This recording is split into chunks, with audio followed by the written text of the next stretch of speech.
नमस्कार, एक्वाकल्चर गुरु में आप सभी लोगों का एक बार फिर हार्दिक स्वागत है।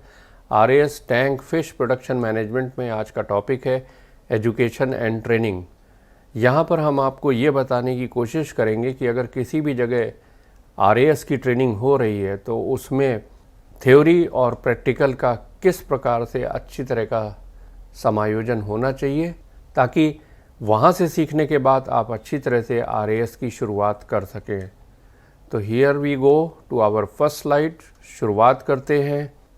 एजुकेशन एंड ट्रेनिंग में सबसे इम्पॉर्टेंट बात यह है कि आपको नॉलेज भी दी जाए और साथ में हैंड्स ऑन प्रैक्टिकल भी कराया जाए। एक बार सही तकनीक स्थापित हो जाए, उसके बाद स्वीकार स्तर पर फार्म की प्रभावशीलता के लिए सही जानकार, कुशल और प्रशिक्षित व्यक्तियों की एक टीम की आवश्यकता होती है। इस बात को गांठ बांध लीजिए। ब्रूड स्टॉक से लेकर बाजार आकार के लिए मछली का उत्पादन करना, इसके लिए एक विस्तृत जानकारी और अनुभव की आवश्यकता परम आवश्यक है। बगैर इसके आप आरएएस में जगह जगह पर सेटबैक्स उठाएंगे। आरएएस में बहुत से कंपोनेंट्स होते हैं। उन कंपोनेंट्स की क्या कैपेसिटी होनी चाहिए, वो आपस में कैसे कंपैटिबल होने चाहिए और उन्हें किस तरह से अच्छी तरह से चलाया जाए, और अगर वो ख़राब होते हैं तो उन्हें किस तरह से ठीक किया जाए। उसके ठीक पहले उनका मेंटेनेंस भी करते रहना चाहिए। इन सब चीज़ों की सही जानकारी होने के बाद ही इस सिस्टम को आप बहुत ही अच्छी तरह से चला सकेंगे। इसके लिए एजुकेशन की ज़रूरत है और अच्छी खासी ट्रेनिंग की ज़रूरत है। दुर्भाग्य से जलीय कृषि के किसी भी संस्थान में प्रशिक्षण शिक्षा पर उचित पाठ्यक्रम आसानी से उपलब्ध नहीं है। आरएएस को सफलतापूर्वक कैसे चलाया जाए, इसकी सारी जानकारी और सारी समझ हासिल करने के लिए सिद्धांत और अभ्यास, इन दोनों का हैंड्स ऑन जानकारी होना, समायोजन होना, संयोजन होना बहुत ज़रूरी है। आपको नॉलेज मिलनी चाहिए प्रॉपर, और प्रॉपर प्रैक्टिकल जानकारी वहाँ पर आपसे हैंड्स ऑन कराई जानी चाहिए।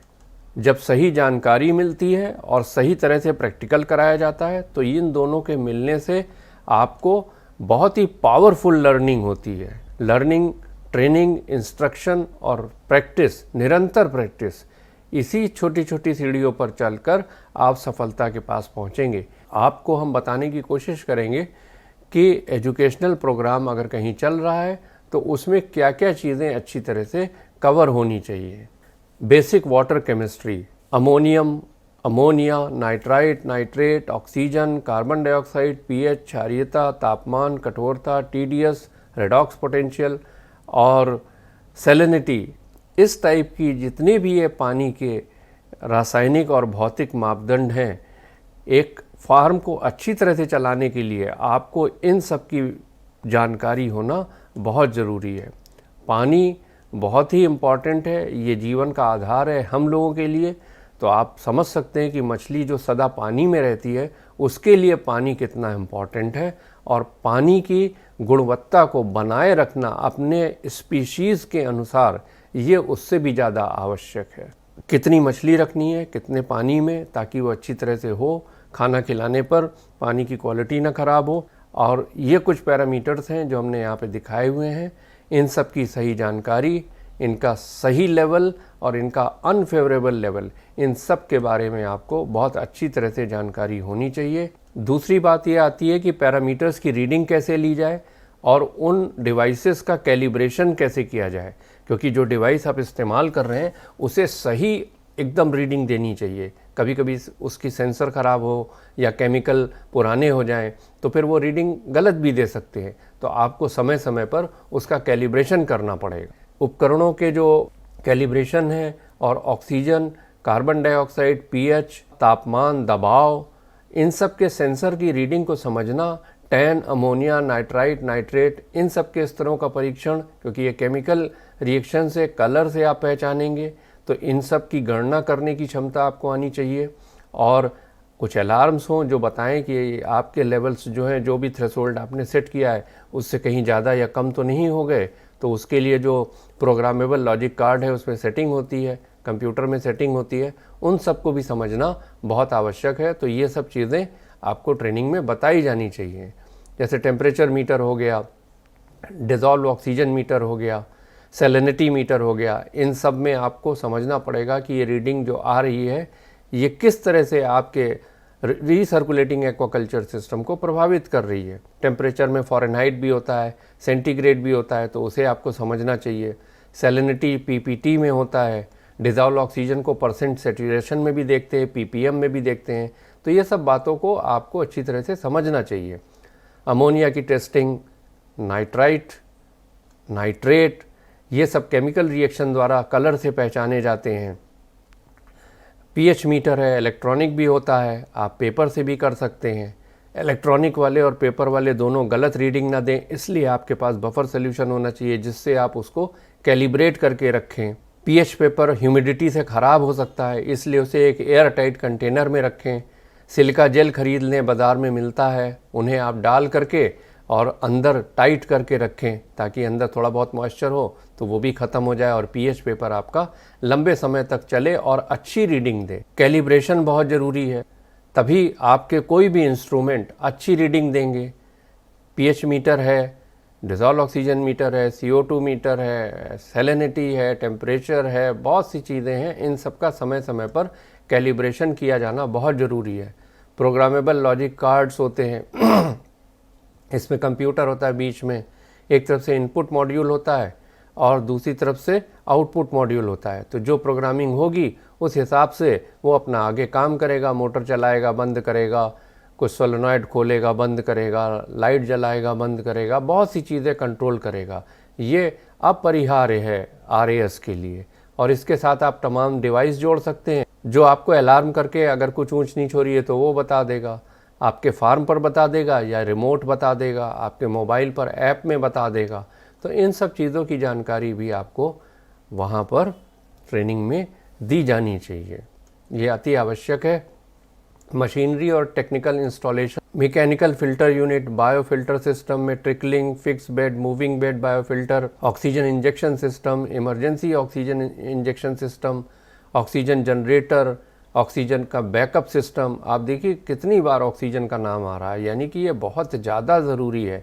रीसर्कुलेटिंग एक्वाकल्चर सिस्टम में अगर 10 मिनट के लिए भी ऑक्सीजन बंद होती है तो समझिए कहानी लग गई, पूरा खेल हो जाता है अगर आप बहुत इंटेंसिव कल्चर कर रहे हैं। UV system, water lifting pump, frequency converter system के लिए आवश्यक जो भी मैकेनिज़्म है उनके संचालन और परिचालन का ज्ञान, उसका रखरखाव, ये सब समझना।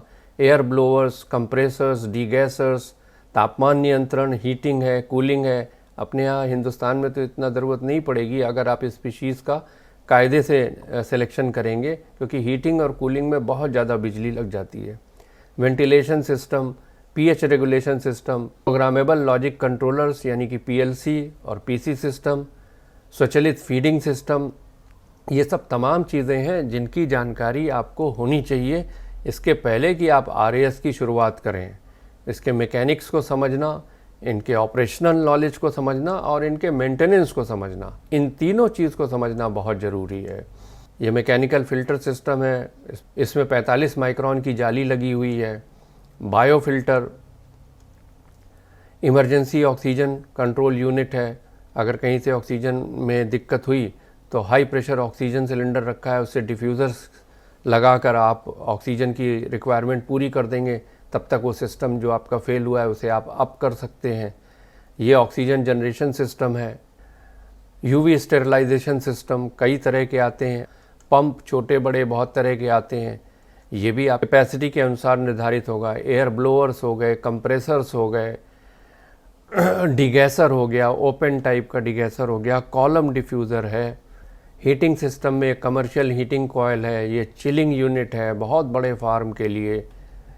पीएच को डूजिंग यूनिट है, सोडियम हाइड्रोक्साइड इससे डाल करके पीएच को कंट्रोल किया जाता है। नाइट्रिफिकेशन प्रोसेस होता है, उससे अमोनिया कंट्रोल होती है, उससे हाइड्रोजन आयन बनते हैं, तो पीएच लगातार सिस्टम का गिरता रहता है। इसलिए आपको कोई क्षारीय पदार्थ डालकर पीएच को लगातार 6.8 से 7.2 के बीच में मेंटेन करना पड़ेगा। जनरेटर्स बड़े छोटे जैसा भी आपको ज़रूरत पड़े। ऑटोमेटिक फीडर्स, ये लगा करके आप ऑटोमेटिक फीडिंग सिस्टम कर सकते हैं, कंप्यूटर से जुड़ा रहेगा, समय समय पर मछलियों के रिक्वायरमेंट के आधार पर खाना खिलाता रहेगा। इस टाइप की चीज़ें लगाना बहुत ज़रूरी है, लेकिन लगाएंगे तब जब आपको इन सब बातों की जानकारी होगी, because you don't know what you don't know. आपको पता ही नहीं है कि आपको क्या नहीं पता है, तो फिर आप उसे कैसे लगाएंगे। विभिन्न system design, primary flow, secondary flow water का, उत्पादन की क्या योजना है, भोजन की क्या व्यवस्था है, फीड रूपांतरण दर क्या है, विशिष्ट विकास दर क्या है, मछली के आकार को समझना, उसको दर्ज करना, मछली की संख्या क्या है, बायोमास की गणना कैसे होगी, आपातकालीन कंपोनेंट्स क्या हैं, उनका क्या इंस्टॉलेशन है और आपातकालीन प्रक्रिया कैसे होती है, उन सब चीज़ों के बारे में भी आपको जानकारी होनी चाहिए। ये पूरा प्रोडक्शन प्लान है, तमाम चीज़ें लगती हैं, इन सब बातों के बारे में भी आपको जानकारी लेनी पड़ेगी। ऑपरेशनल नॉलेज यानी कि फ़िश फार्म पर काम करने का व्यवहारिक ज्ञान, यानी बाज़ार के लिए ब्रूड स्टॉक, अंडे, फ़िश, लार्वा, फ्राई, फिंगरलिंग और ग्रो आउट फ़िश को हैंडल करना, ये सब अच्छी तरह से आना चाहिए। ये तीनों चीज़ें अलग अलग हैं। एक हैचरी होता है, उसके इंस्ट्रूमेंट, उसकी कार्यकुशलता, उसके लोग अलग होते हैं। फिर नर्सरी, उसमें सब कुछ इंस्ट्रूमेंट और सिस्टम सब कुछ अलग होता है, उसकी जानकारी अलग होती है। और ग्रो आउट वो भी बिल्कुल अलग है। तो ये तीनों चीज़ों की आपको जानकारी अच्छी तरह से होना चाहिए, हैंड्स ऑन एक्सपीरियंस होना चाहिए। मछली की हैंडलिंग, ग्रेडिंग, उनका टीकाकरण, उनकी गिनती, उनका वज़न, उनकी मृत्यु दर से निपटना, उत्पादन की योजना और बाकी जो दैनिक गतिविधियां वहाँ पर हो रही हैं, उन सब का आपको व्यवहारिक अनुभव होना चाहिए। जैव सुरक्षा संबंधी यानी कि बायोसिक्योरिटी संबंधी सारी जानकारी आपको होनी चाहिए। ये बहुत इम्पॉर्टेंट है आरएएस में। स्वच्छता कैसे मेंटेन रहे फार्म की, मछली का सर्वत्र कल्याण कैसे हो, मछली के रोगों की पहचान, उनका सैंपलिंग और उनका उचित उपचार, इन सब के महत्व को समझना, ये सब बहुत ज़रूरी है। ये ग्रेडिंग सिस्टम है मछली का, एक इस तरह का भी ग्रेडिंग सिस्टम है। छोटी मछली रहती है तो आप छोटा ग्रेडर इस्तेमाल कर सकते हैं। मछली को समान साइज़ की ही स्टॉकिंग करिए, नहीं तो आपकी उपज बहुत ज़्यादा मारी जाएगी। मछली काउंटिंग करने की मशीन भी आती है जो लगे रहते हैं, जिनसे आप काउंट कर सकते हैं। फिंगरलिंग भी काउंट कर सकते हैं, बड़ी मछलियाँ भी काउंट कर सकते हैं और बड़ी मछलियाँ भी काउंट कर सकते हैं 400-500 ग्राम वाली, वो सब इसमें आसानी से काउंट हो जाती हैं। बायोसिक्योरिटी मेजर्स आपको लेना पड़ेगा, ये सब सिस्टम लगाने पड़ेंगे। पोटेशियम परमैंगनेट में पैर धो के ही आदमी अंदर जाए, हाथ हमेशा साफ़ रहना चाहिए। सैनिटाइज़र को आप लोग ने अच्छी तरह से समझ लिया होगा। कोविड के बाद अनऑथराइज एंट्री बिल्कुल भी नहीं होनी चाहिए। लोग आते हैं, हम आपका फार्म देख लें। अरे क्यों देख लें भाई, कोई तमाशा हो रहा है क्या? वो लोग तो अंदर आ जाएंगे और आपका फार्म देख लेंगे, कोई ना कोई इन्फेक्शन डाल जाएंगे, आपकी लाखों की मछलियाँ मर जाएंगी। इसलिए किसी को भी फार्म के अंदर घुसने मत दीजिए, और अगर घुसें तो पूरा प्रोटोकॉल फॉलो हो, नहीं तो कैमरा लगा दीजिए, बाहर बैठ के देखो भैया टीवी पे आराम से। कंज्यूमेबल्स जो फार्म पर लगते हैं उसमें फीड सबसे बड़ा होता है, लगभग 60% इसी का खर्चा होता है। तो फीड की क्या कंपोजिशन है, कौन से प्रोटीन वाला खाना आपको खिलाना है, भोजन की गणना कैसे करेंगे, वेस्टेज नहीं होना चाहिए, उनको आप किस तरह से मछलियों को खिलाएंगे, डिस्ट्रीब्यूशन कैसे करेंगे, पानी की कितनी खपत हो रही है, पानी का स्रोत आपका क्या है, बिजली की खपत, ऑक्सीजन की खपत, सोडियम हाइड्रोक्साइड और चूने की खपत पीएच के लिए, ये सब चीज़ें आपको समझनी पड़ेंगी। खाने के लिए स्पेशल चार्ट होता है, उसी के अनुसार आपको खाना खिलाना चाहिए। बल्कि हमेशा जो कैलकुलेशन में खाना आए उसे 5-10% कम ही रखिए, बहुत अच्छे रिजल्ट्स आते हैं। ज़्यादा खाना खिलाने से मछली जल्दी बड़ी नहीं होती, पानी की क्वालिटी ख़राब होती है और तुरंत माहौल बिगड़ जाता है, मछली को इन्फेक्शन लगने के पूरे चांस हो जाते हैं। खाना अच्छा होना चाहिए, शुद्ध, साफ़ सुथरा, और 60 दिन से पुराना खाना हो तो उसे फेंक दीजिए, बिल्कुल भी मत खिलाइए।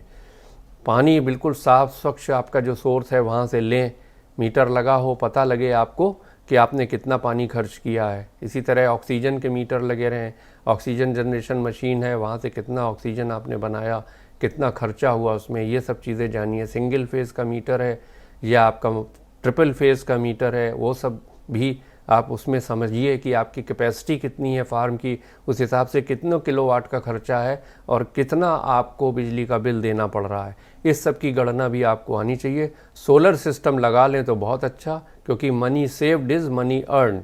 तो आप सोलर से अपना बहुत बड़ा बिजली का खर्चा बचा सकते हैं, क्योंकि आरएएस में बिजली बहुत लगती है, रिसोर्स हंग्री सिस्टम है। बिल्कुल मान के चलिए कि आरएएस को चलाना बहुत महंगा है और इसका सेटअप भी बहुत महंगा होता है। सोडियम हाइड्रोक्साइड है, हाइड्रेटेड लाइम है, ये सब भी आपको रखना पड़ेगा पीएच मेंटेनेंस के लिए।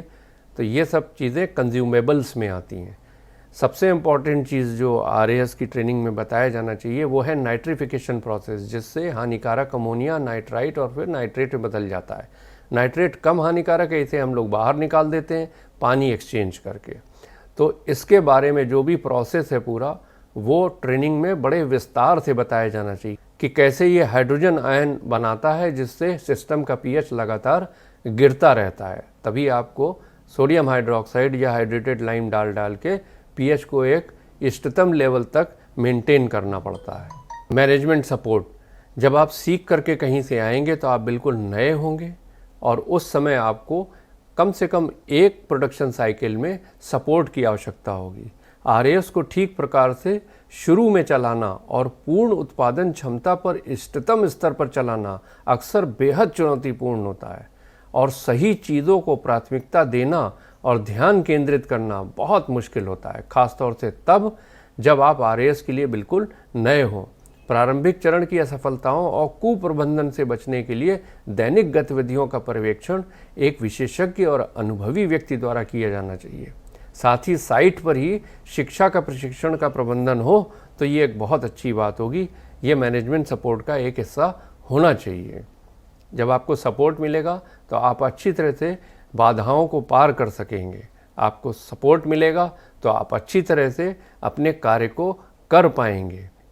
रिस्क फैक्टर अगर आप हाई रखते हैं शुरू में, क्योंकि आदमी क्या सोचता है कि इतना बड़ा सेटअप लगाया है तो हमें पैसा चाहिए जल्दी। जब आप शुरू में ही ज़्यादा रिस्क उठा लेते हैं अच्छे रिटर्न की आशा में, तो हमेशा नुकसान होता है। तो एक नए व्यक्ति के लिए जिसने आरएएस अभी अभी सीखा है और शुरू किया है, उसके लिए बिल्कुल भी एडवाइजेबल नहीं है कि वो ज़्यादा रिस्क उठा करके अच्छा रिटर्न लेने की कोशिश पहले ही प्रोडक्शन साइकिल में ले। इसके बजाय वो एक लो से मीडियम रिस्क पे अपने सिस्टम को चलाए और एक अच्छा प्रबंधन करके सीखते हुए कुछ उपज ले और उस उपज से ही संतुष्ट रहे। और जब वो रिस्क को अच्छी तरह से संभालने के लायक हो जाए, तब वो धीरे धीरे हाई प्रोडक्शन और हाई रिटर्न की तरफ आसानी से जा सकता है। तो ये कुछ बातें थी जो हमने आपको बताई अपने एक्सपीरियंस के आधार पर। रनिंग ए आरएएस हमारा नया टॉपिक होगा। तो इस वीडियो से अगर आपने कुछ नया हासिल किया है तो कृपया इसे लाइक करें, शेयर करें, सब्सक्राइब करें। आपका बहुत बहुत धन्यवाद। तो जल्दी ही मिलते हैं अपने नए वीडियो में। तब तक के लिए अल्लाह हाफिज़। जय हिंद, जय भारत, वंदे मातरम।